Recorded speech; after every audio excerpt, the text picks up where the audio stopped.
ಆತ್ಮೀಯ ಸಹೃದಯ ಸ್ಪರ್ಧಾರ್ಥಿಗಳೇ, ತಮ್ಮೆಲ್ಲರಿಗೂ ಜ್ಞಾನವಾಣಿ ಮತ್ತು ಯೂಟ್ಯೂಬ್ ಚಾನಲ್ಗೆ ಸ್ವಾಗತ. ಈ ದಿನ ಕೆಲವೊಂದು ವಿಚಾರಗಳ ಬಗ್ಗೆ ಚರ್ಚೆ ಮಾಡೋಣ. ಮೊದಲನೇದಾಗಿ ಶಿಕ್ಷಕರ ನೇಮಕಾತಿ ಬಗ್ಗೆ ಕೆಐಟಿ ಕೊಟ್ಟಂತಹ ತೀರ್ಪು. ಶಿಕ್ಷಕರ ನೇಮಕಾತಿ ಮಾಡಿಕೊಳ್ಳಲು ಸರ್ಕಾರ ಏನ್ ಮಾಡುತ್ತದೆ, ಎಲ್ಲಾ ಸಿದ್ಧತೆಗಳನ್ನ ಮಾಡ್ಕೊಂಡಿದೆ. ಏನು ಕೆಲವು ದಿನಗಳಿಂದ ಸಿಇಟಿಗೆ ಹೆಚ್ಚಿನ ಆದ್ಯತೆಯನ್ನ ನೀಡಬೇಕಿತ್ತ, ಏನು ವಾದಗಳಿತ್ತು, ಏನು ಕೆಲವೊಂದು ಸಮಸ್ಯೆಗಳಿದ್ದು, ಎಲ್ಲನೂ ಕೂಡ C&R ರೂಲ್ಸ್ ಗಳನ್ನ ಚೇಂಜ್ ಮಾಡಿ ಎಲ್ಲಾನು ರೆಡಿ ಮಾಡಿಟ್ಕೊಂಡಿದೆ. ಇನ್ನು ಉಳಿದಂತ ಇದ್ದಂಥದ್ದು KET ಒಂದು ಕೇಸ್ ಇತ್ತು. ಆ ಕೇಸ್ ಇದ್ಮೇಲೆ ಅಧಿಸೂಚನೆ ಹೊರಡಿಸೋದಕ್ಕೆ ಬರೋದಿಲ್ಲ. ಹಾಗಾಗಿ ಏನ್ ಮಾಡ್ತಿದೆ ಅಂದ್ರೆ KET ಇಂದು ಅದಕ್ಕೆ ಬಂದಂತಹ ತೀರ್ಪು ಕೂಡ ಬಂದಿದೆ. ಏನ್ ಕೇಸ್ ಇದೆ ಅದಕ್ಕೆ ತೀರ್ಪು ಬಂದಿದೆ.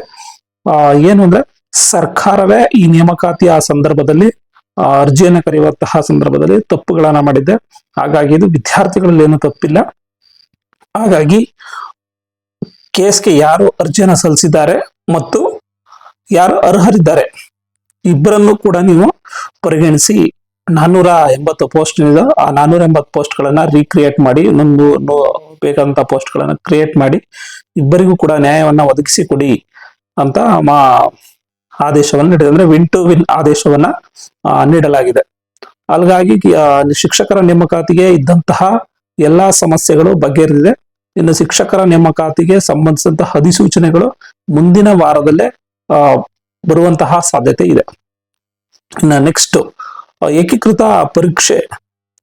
ಏಕೀಕೃತ ಪರೀಕ್ಷೆ ವ್ಯವಸ್ಥೆನ ಜಾರಿಗೆ ತರಬೇಕು ಅನ್ನೋದು ಬಹಳ ದಿನಗಳಿರ್ತಕ್ಕಂತಹ ಒಂದು ಬೇಡಿಕೆ. 2022, 21ರಲ್ಲಿ, 22, 21, 23ರಲ್ಲಿ ಬಹಳ ಚರ್ಚೆಯಲ್ಲಿ ಇತ್ತಿದ್ದು ಕೇಂದ್ರ ಸರ್ಕಾರ ಏನ್ ಮಾಡ್ತಿತ್ತು ಅಂದ್ರೆ ಎಲ್ಲರಿಗೂ ಕೂಡ ದೇಶದಾದ್ಯಂತ ಏಕೀಕೃತ ಪರೀಕ್ಷೆ ವ್ಯವಸ್ಥೆಯನ್ನ ಜಾರಿಗೆ ತರೋದು.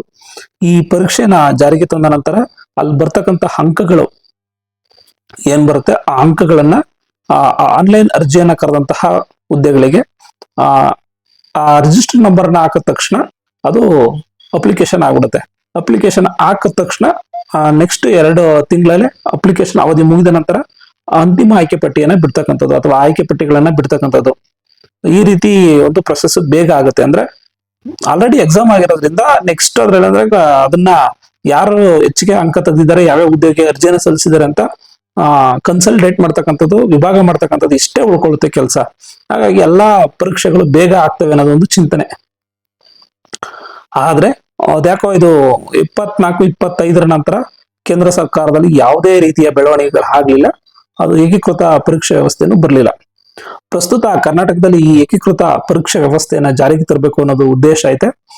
ಏನು ಬಹುತೇಕ ಒಂದೇ ರೀತಿಯ ಹುದ್ದೆಗಳಿದೆ. FDA ಹುದ್ದೆಗಳಿಗೆ, SDA ಹುದ್ದೆಗಳಿಗೆ, ಏನು ಹುದ್ದೆಗಳಿವೆ ಆ ಹುದ್ದೆಗಳಿಗೆ ಸಂಬಂಧಿಸಿದಂತೆ ವರ್ಷದಲ್ಲಿ 1 ಬಾರಿ ಎಕ್ಸಾಮ್ ಅನ್ನ ಮಾಡ್ತಕ್ಕಂಥದ್ದು.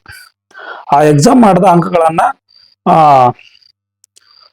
ನಾವು ಇಟ್ಕೊಂಡಿರ್ತಕ್ಕಂಥದ್ದು. ಎಕ್ಸಾಮ್ ಮಾಡಿದ ಅಂಕಗಳಲ್ಲಿ ಏನು ರಿಜಿಸ್ಟರ್ ನಂಬರ್ ಬರುತ್ತೆ, ಆ ರಿಜಿಸ್ಟರ್ ನಂಬರ್ ಅನ್ನ ನೆಕ್ಸ್ಟ್ ಯಾವ ಹುದ್ದೆಗಳನ್ನ ಕರೆದಾಗ ಅದಕ್ಕೆ ಅಪ್ಲಿಕೇಶನ್ ಹಾಕುವಾಗ ನಾವು ಎಕ್ಸಾಮ್ ಏನ್ ಬರ್ದಿರ್ತೀವಿ ಆ ರಿಜಿಸ್ಟರ್ ನಂಬರ್ನ ಹಾಕಿದಾಗ ನಂಬರ್ ಅಲ್ಲೇ ಬರುತ್ತೆ. ನೆಕ್ಸ್ಟ್ ಅರ್ಜಿ ಸಲ್ಲಿಸಿದ ನಂತರ, ಅರ್ಜಿ ಅವಧಿ ಮುಗಿದ ನಂತರ ಯಾರ್ಯಾರು ಹೆಚ್ಚೆಂಚು ಅಂಕಗಳನ್ನ ಪಡೆದಿದ್ದಾರೆ ಅಂತ ಲೀಸ್ಟ್ ಮಾಡಿ ಆಯ್ಕೆ ಪಟ್ಟಿಯನ್ನ ಬಿಡ್ತಕ್ಕಂಥದ್ದು. ಬಹಳ ಇದೊಂದು ಬೇಗ ಆಯ್ಕೆ ಪಟ್ಟಿಯನ್ನ ಬಿಡಕ್ಕೆ ಬಹಳ ಇದಾಗುತ್ತೆ. ಮತ್ತೆ ಪ್ರತಿ ವರ್ಷ ಎಂದಿನಂತೆ ಎಕ್ಸಾಮ್ ಗಳನ್ನ ಮಾಡ್ತಾ ಹೋಗ್ತಕ್ಕಂಥದ್ದು. ಅಂದ್ರೆ ಅಧಿಕ ಅಂಕಗಳನ್ನ ಪಡ್ಕೋಬೇಕು ಅಂತಂತವ್ರು ಪ್ರತಿ ವರ್ಷ ಎಕ್ಸಾಮ್ ಅನ್ನ ಬರಿತಾ ಇರ್ಬೋದು. ಇದರ ವ್ಯಾಲಿಡಿಟಿಯನ್ನ 3 ವರ್ಷ ಅಥವಾ 5 ವರ್ಷ, 7 ವರ್ಷಗಳಿಗೆ ಇಡುವಂತಹ ವ್ಯವಸ್ಥೆ ಇತ್ತು. ಆದ್ರೆ ಇನ್ನೂ ಅದು ಸರಿಯಾದ ಚಿಂತನೆಯಲ್ಲಿ ಇಲ್ಲ. ಕೇವಲ ಪತ್ರಿಕೆಗಳು ಬರ್ತಾ ಇದೆ, ಸರ್ಕಾರಗಳಲ್ಲಿ ಮಾತುಕತೆಗಳಲ್ಲಿ ನಡೀತಾ ಇದೆ.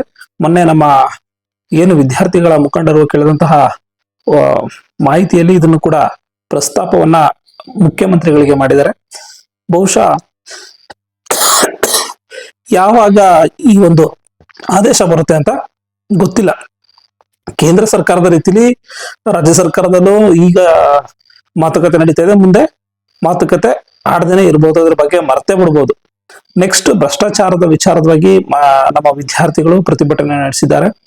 ಖಂಡಿತವಾಗಿ ಈ ಒಂದು ಹೋರಾಟದಲ್ಲಿ ಭಾಗವಹಿಸಿದಂತಹ ಪ್ರತಿಯೊಬ್ಬರಿಗೂ ಕೂಡ ಜ್ಞಾನವಾಣಿ ಸಂಸ್ಥೆಯಿಂದ ಅಭಿನಂದನೆಗಳು. ಈ ಭ್ರಷ್ಟಾಚಾರ ಅನ್ನೋದು ದೇಶವನ್ನ ಕಾಡ್ತಾ ಇರ್ತಕ್ಕಂತಹ ಬಹುದೊಡ್ಡ ಸಮಸ್ಯೆ. ಅದರಲ್ಲೂ ಉದ್ಯೋಗ ಕ್ಷೇತ್ರದಲ್ಲಿ ಬಹಳ ದೊಡ್ಡ ಮಟ್ಟದಲ್ಲಿ ನಡೀತಾ ಇದೆ. ಹಾಗಾಗಿ ಇದನ್ನ ಬೇರೆ ಸಮೇತ ಕಿತ್ತಾಕ್ಬೇಕಾದಂತಹ ಜವಾಬ್ದಾರಿ ನಮ್ಮೆಲ್ಲರಲ್ಲೂ ಇದೆ. ಇನ್ನು ನೆಕ್ಸ್ಟ್ 400 ಪಾಯಿಂಟ್ ಪೋಸ್ಟಲ್ ಪಾಯಿಂಟ್ ಯಾಕೆ ಈ 400% ರೋಸ್ಟರ್ ಪಾಯಿಂಟ್ ಅನ್ನ ಮಾಡ್ತಾ ಇದ್ದಾರೆ?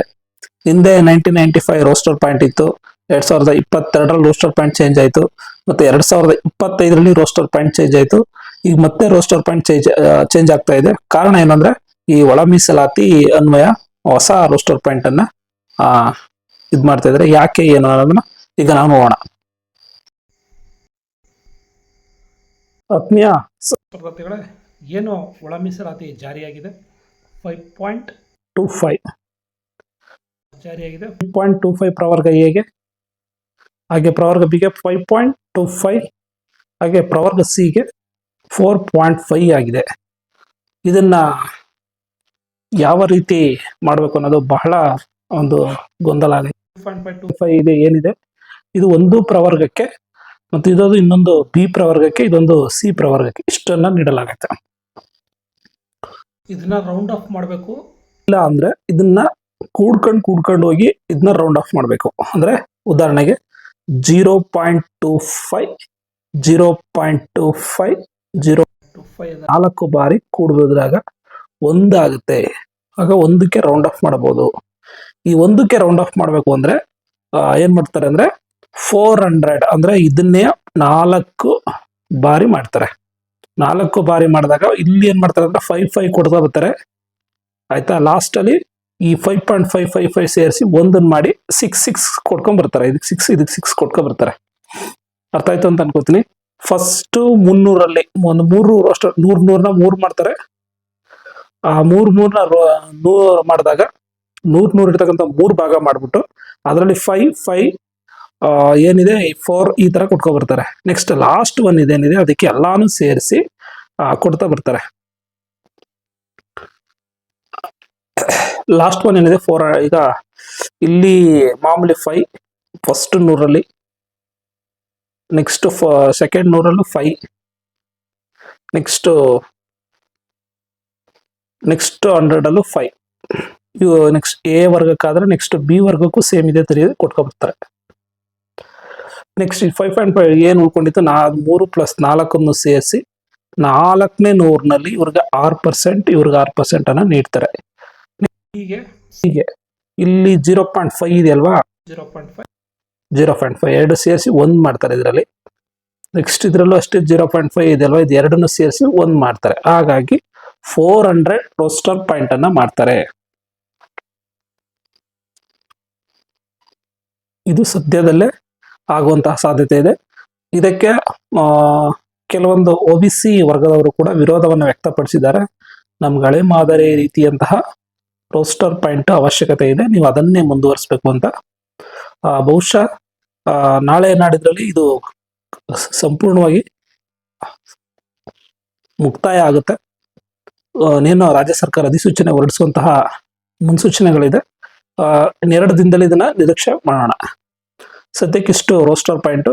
ಹಲವಾರು ವಿದ್ಯಾರ್ಥಿಗಳು ನಮಗೆ PU ಕಾಲೇಜಿನಲ್ಲಿ ಎಷ್ಟು ಹುದ್ದೆಗಳು ಖಾಲಿ ಆಗ್ತಾ ಇದಾವೆ ಮತ್ತೆ ಯಾವಾಗ ಕಾಲಾಗುತ್ತೆ, ಏನೆಲ್ಲ ಅರ್ಹತೆಗಳು ಬೇಕು, ಮತ್ತೆ ಏನೆಲ್ಲ ಓದ್ಬೇಕು, ಸಿಲೆಬಸ್ ಏನು, ಮುಂತಾದ ವಿಚಾರಗಳನ್ನ ಕೇಳಿದ್ದಾರೆ. ಅವರಿಗೋಸ್ಕರ ಮುಂದಿನ ವಿಡಿಯೋದಲ್ಲಿ ಈ ಒಂದು ರೋಸ್ಟರ್ ಪಾಯಿಂಟ್ ಸಂಬಂಧಪಟ್ಟಂತಹ ವಿಚಾರಗಳನ್ನ ಮತ್ತು PU ಕಾಲೇಜ್ ಸಂಬಂಧಪಟ್ಟಂತಹ ನೇಮಕಾತಿಗೆ ಸಂಬಂಧಿತ ಹುದ್ದೆಗಳ ಸಂಬಂಧಿತ ವಿಡಿಯೋನ ಮಾಡ್ತೀವಿ. ಧನ್ಯವಾದಗಳು.